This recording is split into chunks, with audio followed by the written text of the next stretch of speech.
제가 설교를 모니터링 하다 보니까 이렇게 딱 설교를 말씀을 읽고 아멘 늘 이렇게 이야기를 하더라고요. 그래서 새벽에도 그렇고 사부 예배도 그렇고 아멘 이렇게 좀 짧게 한번 해보고 싶습니다. 네, 아멘. 네, 감사합니다. 오늘 사부 예배 오신 여러분들 주님의 이름으로 환영하고 축복합니다. 오늘 이 자리에 계시는 청년들 가운데 혹시 운전하시는 청년들이 있습니까? 운전하는 청년들이 있다면 아마 한 번쯤은 다 경험해 보셨을 거예요. 처음 운전면허를 따고 운전할 때는 굉장히 두렵습니다. 사고가 날 것에 대한 것도 그렇고 차선을 바꾸는 것도 참 어렵고 주차하기도 참 어렵습니다. 그런데 한 7개월 정도 이렇게 지나면 이제 어느 정도 운전이 익숙해집니다. 그러니까 이제 차선을 변경하는 것도 조금 쉬워지고 주차를 하는 것도 조금 더 익숙해집니다. 그러면 반드시 나타나는 현상이 있는데 뭐냐면 속도를 내기 시작합니다. 그러니까 운전에서 악셀레이터를 막 밟기 시작한다는 것입니다.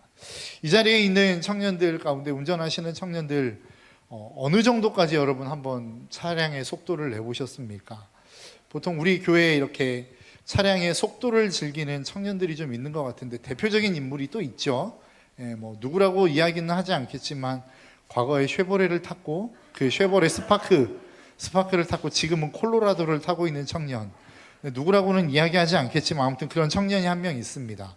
그 청년이 있는데 제가 여기 부임해서 얼마 안 돼가지고 정말로 운전하는 것을 보고 깜짝 놀랐어요.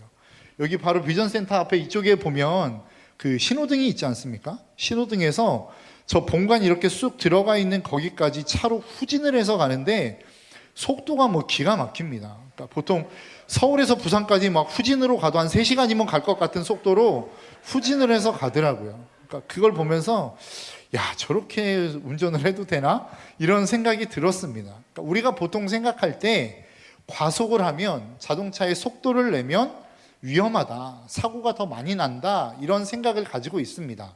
그런데 사실 그 생각은 옳지 않습니다. 왜냐하면 이게 실질적으로 실험을 통해서 검증이 된 내용입니다. 미국의 자동차 보험센터가 연구한 결과에 의하면 그러니까 주변의 교통 흐름보다 약 5마일, 그러니까 우리나라로 이야기하면 한 8km 정도 느린 속도로 주행을 하게 되면 교통사고가 10%가 증가한다 그래요. 그리고 교통의 흐름에도 엄청나게 큰 방해를 가져온다라고 하는 연구 결과가 있습니다. 그런데 반대로 한 8km 정도, 원래 가고 있는 그 교통의 흐름보다 한 8km 정도 빠른 속도로 가면 사고율도 줄어들 뿐만 아니라 교통체증도 줄어든다라고 하는 실질적인 연구 결과가 있습니다. 그러니까 속도를 낸다고 해서 사고가 많이 나는 건 아니죠. 과속한다고 해서 야, 이렇게 하면은 사고가 많아, 이렇게 이야기할 수 없다는 겁니다. 그러면 우리는 보통 이야기하지 않습니까? 과속하면 위험해 라고 이야기하는데 왜 위험할까요? 과속이 위험한 이유가 무엇입니까? 여러분들도 한 번쯤은 들어보셔서 알 수 있겠지만 과속하게 되면 가장 위험한 게 뭐냐면 시야가 좁아진다는 겁니다. 그러니까 멀리 봐야 되기 때문에 내가 볼 수 있는 시야의 각도가 좁아진다는 거예요. 60도로 60km로 시속 60km의 속도로 쭉 달리다 보면 시야 각도가 한 120 정도가 나온다고 여러분 한번 가정을 해볼까요? 그러면 한 200km의 속도로 자동차가 주행을 하면 그 앞에 보이는 시야의 각도는 60도 정도밖에 안 된다는 겁니다. 그러니까 내가 볼 수 있는 시야가 훨씬 더 좁아진다는 거죠. 그러다 보니까 어떻게 돼요? 돌발 상황에 대처할 수 없게 되고 사고가 난다는 겁니다. 더 큰 문제는 뭐예요? 과속에 의한 사고는 대형 사고로 이어질 수 있습니다. 그러니까 사고가 많이 나서 문제가 아니라 시야가 좁아지는 것으로 인해서 과속은 위험하다라고 하는 것이죠. 그러니까 이 모든 것들 결국은 그 과속의 문제는 뭐라는 거예요? 시야가 좁아지는 거에 문제가 있다는 겁니다. 근데 여러분, 시야가 좁아지는 것이 운전에만 문제가 되어질까요? 그렇지 않습니다. 우리의 인생을 살아가는 모든 삶의 전반적인 문제에 있어서 내 시야가 얼마나 넓으냐는 내 삶의 질을 결정합니다. 내 신앙생활의 질을 결정하는 겁니다. 그러니까 내가 가지고 있는 시야를 얼마나 넓게 가질 수 있느냐는 우리가 얼마나 더 신앙생활을 잘할 수 있느냐와 연결되어질 수 있다라는 사실을 우리는 잊지 말아야 된다는 겁니다. 오늘 본문의 말씀을 보면 다윗이 자신의 지은 죄로 말미암아 나단에게 책망을 받습니다. 다윗은 자신의 충신인 우리아의 아내를 범하죠. 그리고 이 사건을 덮기 위해서 우리아를 죽여버립니다. 그리고 죽고 난 후에는 다시 그 밧세바를 취하여 자신의 아내로 삼아버립니다. 이 모든 것들이 하나님 보시기에 악했다라고 오늘 본문은 이야기하고 있어요. 그런데 다윗은 자신이 저지른 이 악을 숨기고 싶었습니다. 감추고 싶었습니다. 더 이상 다른 사람들이 아는 것을 원하지 않았어요. 그런데 반대로 하나님은 그것을 드러내고 싶어 하셨습니다. 여러분 꼭 기억하십시오. 우리가 하나님 앞에 범죄하면 하나님은 그 범죄를 반드시 드러내고 싶어 하십니다. 어떻게 알 수 있죠? 요한일서 1장 9절에서 8절에서 9절은 이렇게 말씀합니다. 우리가 죄가 없다고 말하면 우리는 자기를 속이는 것이요 진리가 우리 속에 없는 것입니다. 우리가 우리 죄를 자백하면 하나님은 신실하시고 의로운 분이셔서 우리 죄를 용서하시고 모든 불의에서 우리를 깨끗하게 해주실 것입니다. 무슨 이야기입니까? 내가 죄가 없다고 하면, 더 다른 말로 바꿔서 이야기하면 내가 죄를 짓고도 내 죄를 숨기면 하나님은 그것을 진리가 없는 자라고 이야기한다라는 겁니다. 그런데 만일 내가 그 죄를 깨닫고 하나님 잘못했습니다 라고 고백하면 하나님은 그 모든 죄를 용서해 주시겠다라고 선언하고 있는 거예요. 이것을 조금 더 해석해 보면 무슨 이야기입니까? 하나님은 우리의 죄를 내 스스로가 드러내기를 원하신다라고 하는 겁니다. 그런데 사실 우리는 어떻습니까? 우리는 우리의 죄를 드러내고 싶어 하지 않습니다. 왜 그럴까요? 크게 생각해 보면 두 가지의 이유겠죠. 하나는 외적인 이유일 겁니다. 내 죄가 드러나면 많은 사람들로 하여금 손가락질을 받거나 비난을 받는 것이 두렵기 때문에 나는 내 잘못과 내 죄를 드러내고 싶어 하지 않는 것입니다. 그래서 우리는 우리의 죄를 드러내지 않는 거예요. 여러분 오늘 본문의 다윗을 한번 보시겠습니까? 다윗이 죄를 지었죠. 그럼 그 다윗이 자신의 죄가 만천하에 드러난다면 얼마만큼의 사람들에게 비난을 받을까요? 사무엘하 24장에 보면 다윗이 인구조사를 합니다. 도대체 전쟁에 나갈 수 있는 사람이 몇 명이냐라고 하는 인구조사를 하는데 그 인구조사의 결과가 사무엘하 24장 9절에 이렇게 나와 있어요. 요압이 왕에게 백성의 수를 보고하였다. 칼을 빼어서 다룰 수 있는 용사가 이스라엘에는 80만이 있고 유다에는 50만이 있었다. 그러니까 총 합치면 몇 명입니까?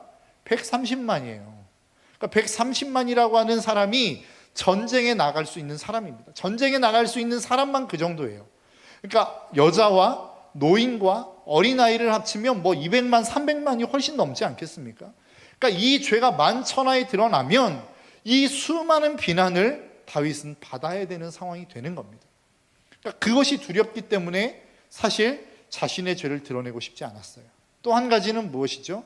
내적인 요인이겠죠. 다윗은 자기 자신 스스로를 괜찮은 사람이라고 생각했을 수도 있어요. 왜냐하면 사울을 죽이지 않았거든요. 사울을 죽일 수 있음에도 불구하고 사울을 죽이지 않고 용서하고 살려서 보내줬습니다.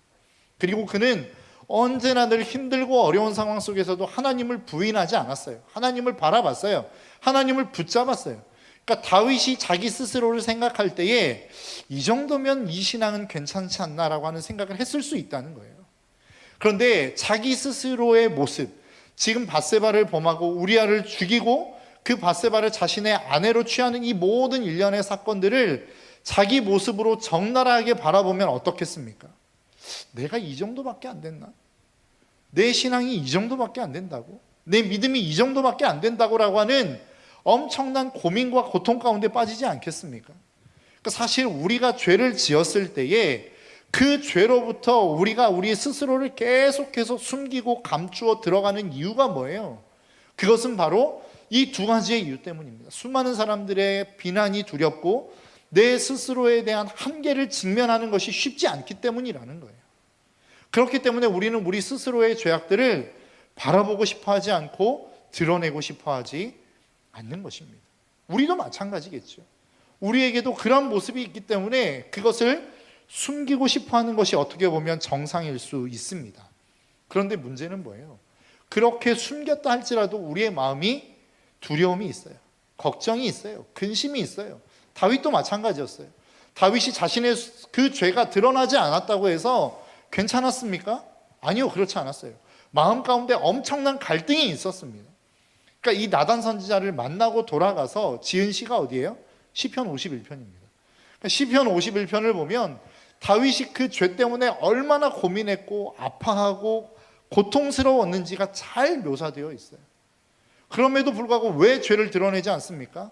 이 두 가지를 저울질해 보면, 그러니까 내가 죄가 드러나서 고통할 수 있는 이 고통과 죄가 드러나지 않음에도 불구하고 내 마음 가운데 겪을 고통, 이 두 가지를 저울질해 보면 차라리 드러나지 않고 마음속에 가지고 있는 고통이 오히려 더 작겠다라고 생각하기 때문에 사람들은 자신의 죄를 드러내지 않는 겁니다. 그런데 오늘 본문을 한번 보시겠습니까? 오늘 본문을 보면 나단 선지자가 다윗을 책망하죠. 책망하는 것으로 끝나지 않습니다. 그 다음에 있을 이후에 하나님의 심판과 징계를 이야기해요. 오늘 본문 10절입니다. 너는 이렇게 나를 무시하여 햇사람 우리아의 아내를 빼앗아다가 내 아내로 삼았으므로, 그 다음에 하나님의 징계를 이야기하죠. 이제부터 영영 내 집안에는 칼부림이 떠나지 않을 것이다.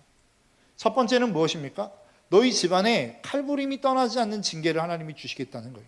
두 번째는 뭐예요? 11절에 주님께서 또 이렇게 말씀하십니다. 내가 너의 집안에 재앙을 일으키고, 그러니까 이 죄로 말미암아 내가 너희 집안에 재앙을 일으키겠다는 겁니다. 그리고 그 다음에 내가 보는 앞에서 내가 너의 아내들도 빼앗아 너와 가까운 사람들에게 주어서 그가 대낮에 너의 아내들로 욕보이게 하겠다.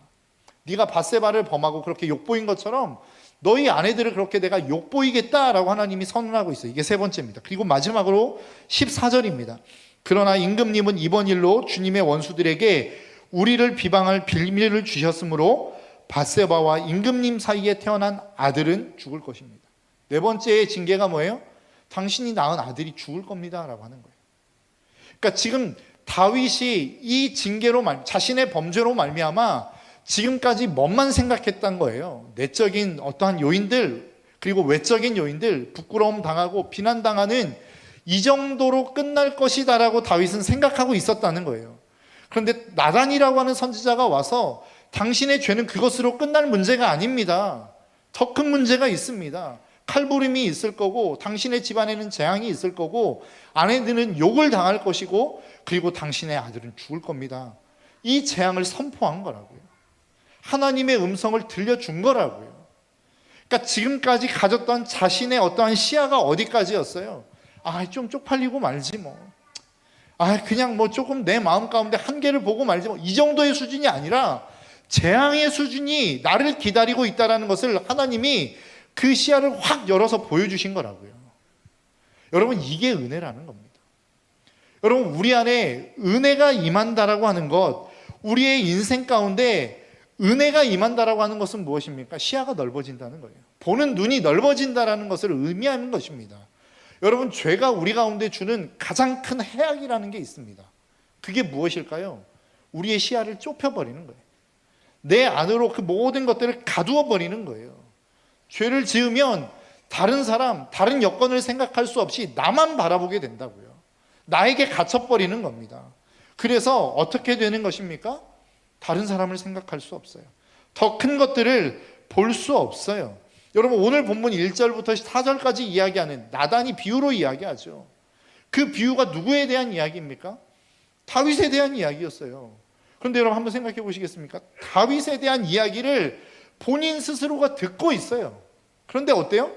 자기 이야기인지를 모르는 거예요.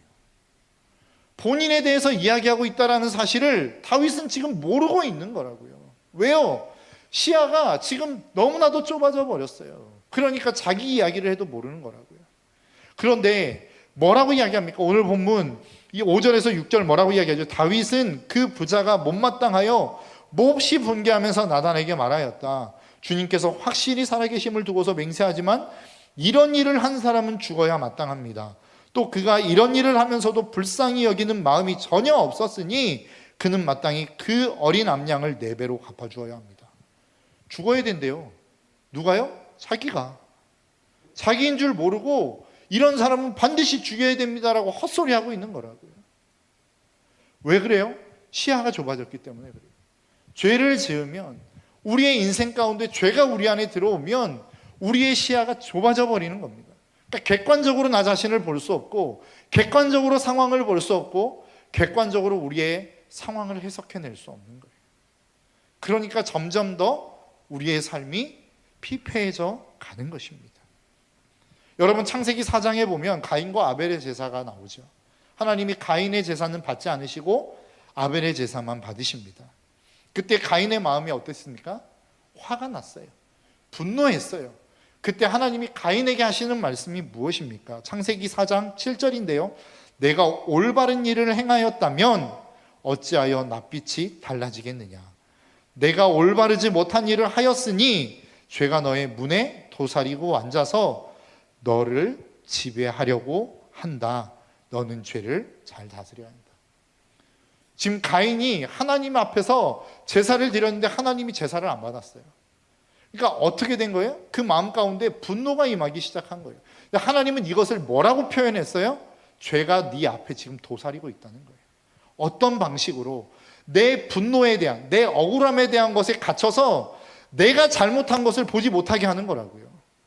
여러분, 죄는 그러한 힘이 있습니다. 죄악은 그러한 능력이 있어요. 내 안에 그 모든 것들을 가둬버려요. 나를 피해자로 만들어버려요. 내가 억울한 사람으로 만들어버려요. 그래서 내 잘못을 보지 못하게 하는 겁니다. 그러니까 회개할 기회도 없죠. 회개할 필요가 뭐가 있습니까? 내가 잘못한 게 없는데, 내가 부족한 게 없는데 왜 회개해야 돼요? 그러니까 어떻게 돼요? 그 사람은 점점 더 파멸의 길을 향하여 간다는 겁니다. 그래서 하나님이 이야기하잖아요. 야, 너는 죄를 다스려야 된다. 그 이야기가 뭐예요? 너 지금 분노 안에 갇혀있는 네 생각 속에서 빠져나오라는 거예요. 시야를 넓히라는 거예요. 네 잘못을 좀 보라는 거예요. 네 잘못을 보면 더 이상 분노하지 않을 수 있다라고 하는 것입니다. 여러분, 우리의 인생에 있어서 사실 우리의 삶 가운데 주어지는 모든 문제들은 우리의 시야가 넓어지면 대부분 해결되어지는 문제들입니다.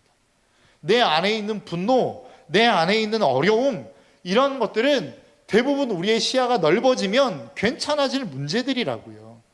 여러분, 우리의 인생 속에서 갖고 있는 고민 중에 하나가 무엇입니까? 왜 악인이 잘 되어야 됩니까? 왜 하나님을 믿는 사람보다 악인이 더 잘 됩니까? 라고 하는 질문, 그러한 의문들을 가지고 있지 않아요? 거기에 대한 의문을 다루고 있는 게 호세아서이고 시편 73편입니다. 시편 73편을 보면 총 28절의 내용으로 담겨져 있어요. 그런데 그 28절의 내용을 보면 총 28절의 내용인데 16절까지의 내용은 무엇을 이야기하고 있냐면 하나님, 왜 악인이 잘 살아야 됩니까? 라고 하는 내용을 이야기하고 있어요. 시편 73편 11절에서 15절의 말씀은 이렇게 이야기합니다. 덩달아 말한다. 하나님인들 어떻게 알 수 있으랴? 가장 높으신 분이라고 무엇이든 다 알 수 있으랴 하고 말한다. 그런데 놀랍게도 그들은 모두 악인인데도 신세가 언제나 편하고, 악인인데 신세가 편하대요? 그리고 제사는 늘어만 가는구나. 악인이고 잘못되고 사람들을 핍박하고 고통스럽게 만드는데 그들은 편한 삶을 산대요. 제사는 늘어간대요. 이렇다면 내가 깨끗한 마음으로 살아온 것과 내 손으로 죄를 짓지 않고 깨끗하게 살아온 것이 허사라는 말인가? 그러니까 마음에 갈등이 있는 거예요. 악인은 잘 되고 정작 깨끗하게 살아오려고 하는 나는 이 모양 이 꼴이라는 거예요.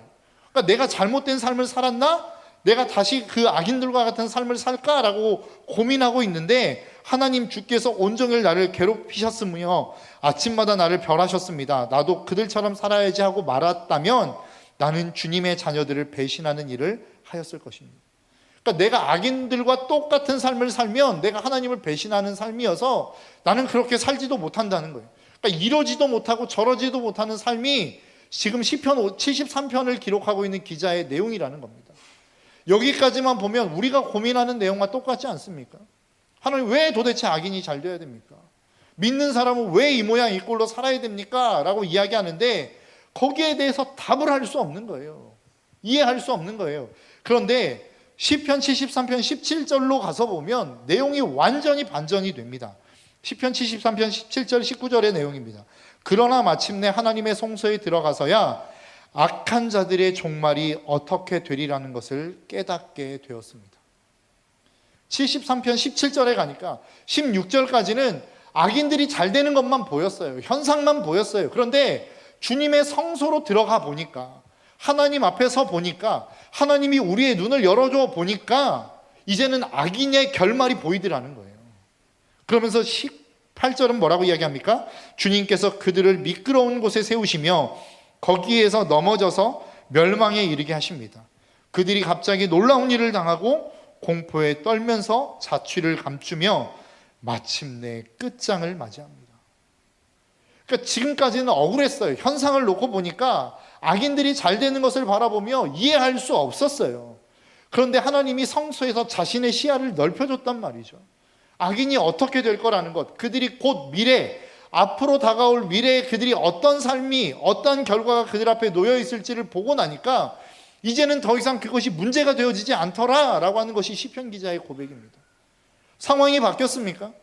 악인이 지금 당장 멸망을 당했습니까? 아니에요. 똑같아요. 여전히 편하고 여전히 잘 되고 있어요. 그런데 뭐가 바뀌었어요? 시야가 바뀐 거예요. 시선이 바뀐 거예요. 지금까지 보지 못했던 것을 보게 된 거라고요. 그러니까 어떻게 되었어요? 그냥 이 모든 상황들이 아무렇지 않게 된 거예요. 여러분, 우리가 은혜를 받았다라고 하는 것이 무엇을 의미합니까? 우리의 인생에 있어서 하나님 우리에게서 우리가 은혜를 받았습니다라고 하는 것은 뭐예요? 다른 말로 이야기하면 우리는 하나님을 만났다는 거 아니에요? 하나님을 만났다라고 하는 자체가 뭐예요? 지금까지 내가 눈으로 볼 수 없었고 현상적인 것에서 손으로 만질 수 없었고 귀로 음성으로 들을 수 없었던 그분을 만났다는 거 아니에요? 새로운 세계를 경험했다는 거 아니에요? 은혜를 받았다라는 것은 다른 말로 이야기하면 우리의 시야가 넓어졌다는 것을 의미합니다. 우리는 보통 이야기해요. 은혜 받으면 우리의 삶 가운데 막 기쁨이 넘쳐나고 감사가 넘쳐나고 행복이 넘쳐나고 상황과 조건이 막 바뀌는 것을 기대해요. 그럴 수 있어요. 그것은 어떻게 보면 결과입니다. 그러니까 은혜가 우리에게 주는 유익이 무엇인지를 명확하게 알지 못하고 이 결과만 쫓아가다 보면 그 과정, 그 유익, 그것이 무엇인지 알지 못한 채 결과에만 우리가 초점을 맞추다 보면 이 결과도 잃어버리고 유익도 잃어버리는 거예요. 여러분 꼭 기억하십시오. 은혜가 우리에게 주는 가장 큰 유익은 우리의 시야를 넓혀주는 겁니다. 다른 사람이 볼 수 없는 것들을 보게 하는 것이고 다른 사람들이 느낄 수 없는 것들을 느끼게 하는 거예요. 여러분 지금 다윗이 왕이 되었죠. 그러니까 어떤 상황이 된 거예요? 모든 나라, 적어도 이스라엘과 그가 지배하고 통치하고 있는 나라 안에서는 자기가 하고 싶은 대로 할 수 있는 위치가 된 거예요. 여인들도 자기가 취하고 싶으면 다 취할 수 있고 죽이고 싶은 사람이 있으면 죽일 수도 있다라고 하는 것을 지금 보여주는 거 아닙니까? 자신의 힘과 능력으로 모든 것을 다 할 수 있는 자리가 된 거예요. 그러다 보니까 어떻게 됐어요? 하나님이 계시다라고 하는 것을 잃어버렸어요. 그 시야가 좁아지면서 하나님이 살아계시고 하나님이 내 주권자이시고 하나님이 우리의 삶의 주인이라고 하는 사실을 잃어버린 거라고요. 그러니까 자기 마음대로 사는 거죠. 그 다윗에게 하나님이 찾아오셔서 은혜를 베푸십니다. 그 은혜가 뭐예요? 오늘 본문 7절입니다. 나단이 다윗에게 말하였다. 임금님이 바로 그 사람입니다. 주 이스라엘의 하나님이 이렇게 말씀하십니다. 내가 너에게 기름을 부어서 이스라엘의 왕으로 삼았고 또 내가 사울의 손에서 너를 구하여 주었다. 그러니까 다윗이 지금 누리고 있는 모든 것들, 내가 내 마음대로 할 수 있는 모든 것들을 누리고 있는 상황 속에서 하나님은 나단을 통해서 다시 한번 은혜를 베풀어 주시는 거예요. 너 지금 누리고 있는 이 모든 것 내가 준 거잖아. 내가 너에게 베풀어 준 거잖아. 내 없이 너 지금 이 자리에 올라올 수 있었어? 라고 하나님이 질문하고 있는 거라고요. 그러면서 뭘 이야기하는 거예요? 네 인생에 그리고 이 나라의 주인은 따로 있다는 것을 하나님이 다시 말씀하고 있는 거라고요. 그러면서 어떻게 됩니까? 다윗의 시야가 넓어진 거예요. 그래, 내가 왕이 아니라 하나님이 왕이지, 하나님이 주인이시지 라고 하는 이 깨달음이 다윗에게 생기기 시작한 거라고요. 그러니까 어떻게 될 수 있어요? 회개할 수 있는 거예요. 여러분, 회개는 시야가 넓어져야 할 수 있습니다. 볼 수 있어야 회개할 수 있습니다. 볼 수 있어야 돌이킬 수 있습니다.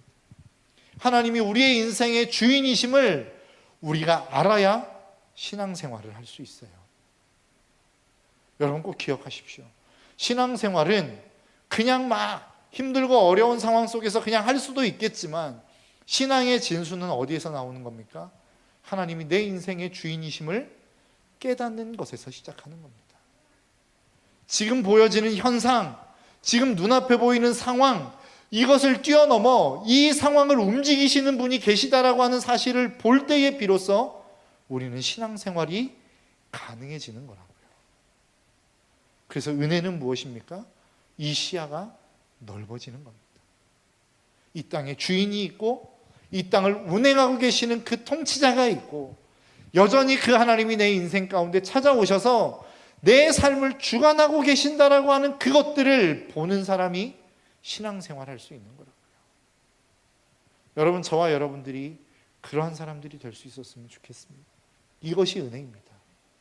우리의 삶 가운데 상황이 내가 정말로 좋은 상황 가운데로 내가 원하는 대로 취업이 되고 내가 좋은 방향으로 진로가 결정되어지고 내가 원하는 사람들이 막 나 찾아와서 나를 도와주는 상황들, 그것도 물론 은혜일 수 있지만 진짜 은혜는 다른 사람들이 볼 수 없는 것을 보게 되어지는 것이 은혜입니다.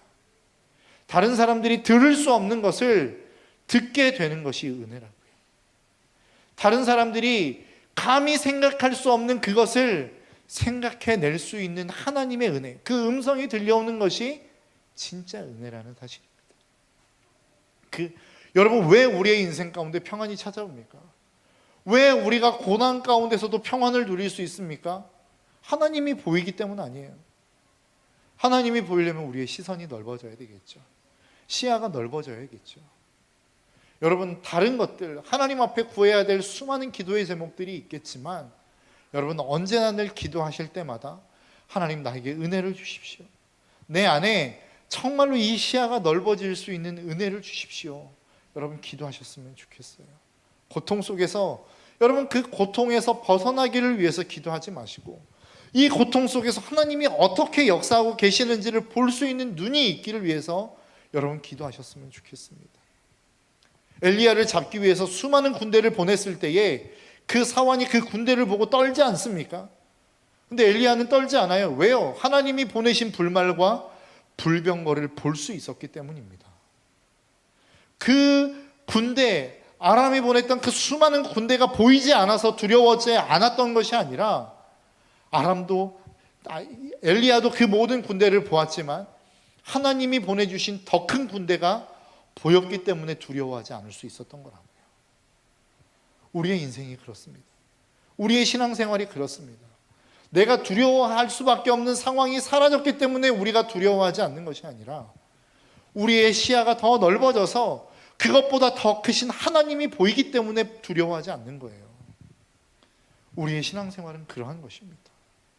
여러분, 우리의 신앙생활 속에서 이 신앙생활, 이 교회가 줄 수 있는 것이 무엇일까요? 기쁨을 줄 수 있으면 너무 좋겠죠. 즐거움을 줄 수 있으면 너무나도 좋을 겁니다. 그런데 우리가 이 신앙생활 안에서 반드시 놓치지 말고 찾아가야 될 것이 있는데 그게 바로 예수입니다. 여러분, 예수 놓치면 다 끝나는 거예요. 다 놓치는 거예요. 아무것도 없어요. 여러분, 신앙생활 안에서 예수 빼면 뭐 남습니까? 신앙생활 안에서 예수 찾지 못하면 그 신앙생활이 무슨 의미가 있어요? 지금 우리 예수님 만나려고 이 자리에 온 거 아니에요? 그 예수님과 함께 교제하기 위해서 이 자리에 온 거 아니에요?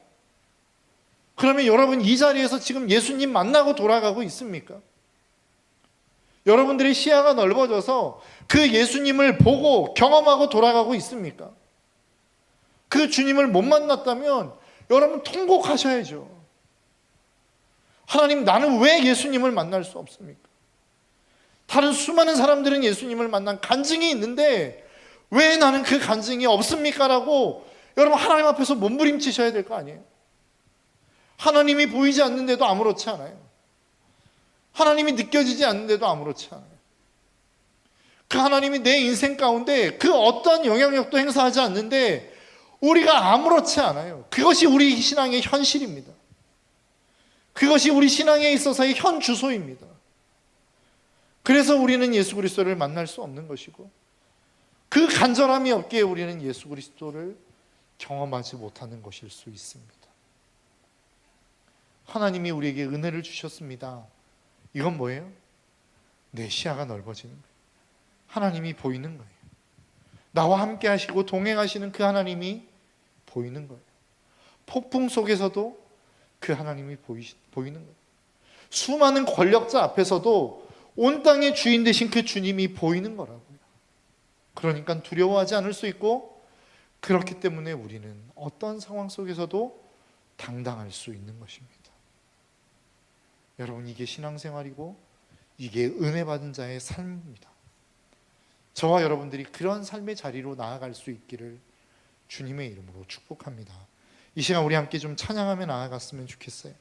온 땅의 주인 되신 주님이라고 하는 찬양인데요, 여러분, 우리의 인생 속에 이 한 가지의 사실이 믿어지면 우리의 신앙생활은 끝납니다. 더 이상 뭐 할 게 없어요. 온 땅의 주인이 하나님이시라는데 당연히 그 하나님을 섬기는 게 맞는 거 아니겠습니까? 이 온 땅의 주인이 하나님이시라는 사실만 우리 안에 보여지면, 그게 믿어지면 우리의 인생은 괜찮습니다. 끝나는 겁니다. 여러분, 저와 여러분들의 삶 속에 이 신앙의 고백에 있기를 간절히 소망하는 마음으로 우리 함께 찬양하며 나아갔으면 좋겠습니다.